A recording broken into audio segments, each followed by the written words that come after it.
Mega versus Allu అభిమానుల మధ్య పచ్చగడ్డి వేస్తే భగ్గుమనే పరిస్థితి నెలకొంది. దీనికి కారణం అందరికీ తెలిసిందే. ఎన్నికల సమయంలో అల్లు అర్జున్ వైసీపీ అభ్యర్థికి మద్దతుగా నిలిచారు.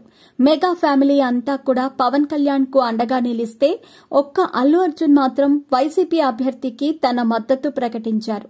నంద్యాల వైసీపీ అభ్యర్థి తన స్నేహితుడు శిల్పా రవిచంద్ర కిషోర్ రెడ్డికి మద్దతు ప్రకటించడమే కాకుండా అక్కడికి వెళ్లి మరీ ప్రచారంలో పాల్గొన్నారు. ఈ ఘటనతో mega family versus Allu family అన్నట్టుగా మారిపోయింది పరిస్థితి. దీని తర్వాత అల్లు అర్జున్ ను ఉద్దేశించి మెగా బ్రదర్ నాగబాబు ట్విట్టర్ వేదికగా విమర్శలు చేయటం, దానికి బన్నీ అభిమానులు ఓ రేంజ్ లో ఫైర్ అవటం చకచకా జరిగిపోయాయి. అల్లు అర్జున్ అభిమానుల దెబ్బకు నాగబాబు ట్విట్టర్ అకౌంట్ ని కూడా డిలీట్ చేశారు. ఇక ఈ ఎన్నికల్లో కూటమి విజయం సాధించటం, అల్లు అర్జున్ మద్దతు ప్రకటించిన శిల్పా రవిచంద్ర కిషోర్ రెడ్డి ఓడిపోవడంతో మెగా అభిమానులకు అల్లు అర్జున్ ఒక్కసారిగా టార్గెట్ అయ్యారు. ఈ విషయంలో అల్లు అర్జున్ అభిమానులు సైతం గట్టిగానే కౌంటర్ ఇస్తున్నారు.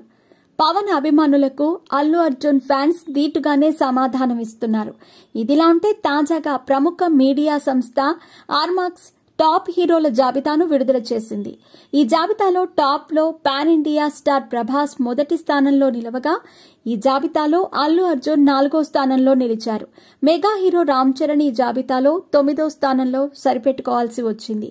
పవర్ స్టార్ పవన్ కళ్యాణ్ ఈ జాబితాలో టాప్ 10లో చోటు దక్కించుకోలేకపోయారు. దీంతో అల్లు అభిమానులు సోషల్ మీడియాలో రచ్చరచ్చ చేస్తున్నారు. నంద్యాల ఎన్నికలు జస్ట్ శాంపిల్ మాత్రమే అని, భవిష్యత్తులో అసలైన ఆట ఏంటో చూపిస్తామంటూ మెగా ఫ్యాన్స్ కు అల్లు అభిమానులు కౌంటర్ ఇస్తున్నారు.